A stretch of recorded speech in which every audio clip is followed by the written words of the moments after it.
Want to learn how to make your very own downdraft table for sanding? Well, here's how. You will need 4 pieces of CLS Timber or any other lump wood like that. Pegboard can be used, or if you're really got some time on your hands, you can get a chunk of plywood and drill hundreds of holes in it.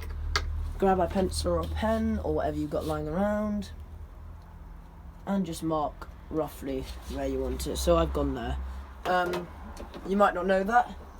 Nice little trick there. On your saw, it may come with one that has a 90° and 45° angle, and it should say if it is. Turn the light on so you can see.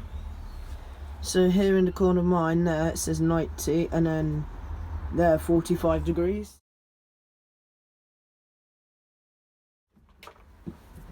Okay, so I've chopped up the pegboard. So I think I'm just going to screw it together. I'm not going to bother about glue and stuff.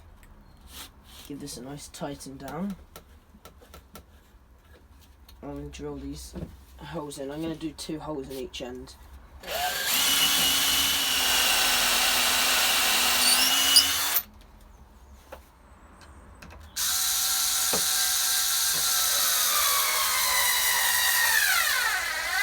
I usually countersink my holes, but on this occasion I'm not going to bother because it's near enough countersunk anyway.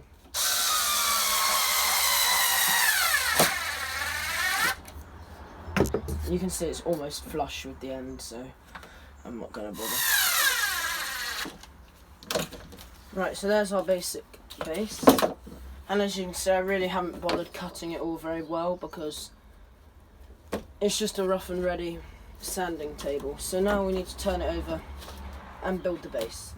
So I didn't have a piece of wood that would cover the whole bit that I wanted to use for this because I didn't want to use my really nice wood for this, so I'm just going to use this bit of thin plywood that I use for scrap when I'm painting and stuff, so that should be fine for this.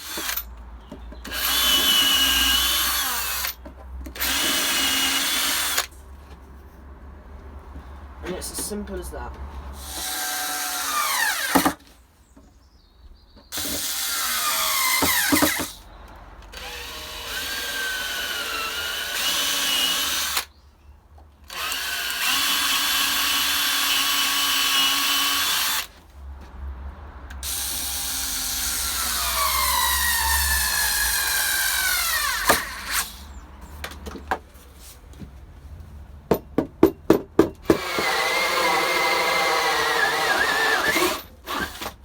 Okay, right, we're through, finally.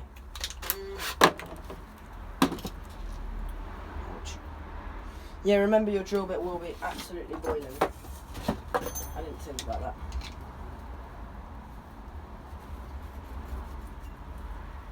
that. Rather nice chunk of wood there.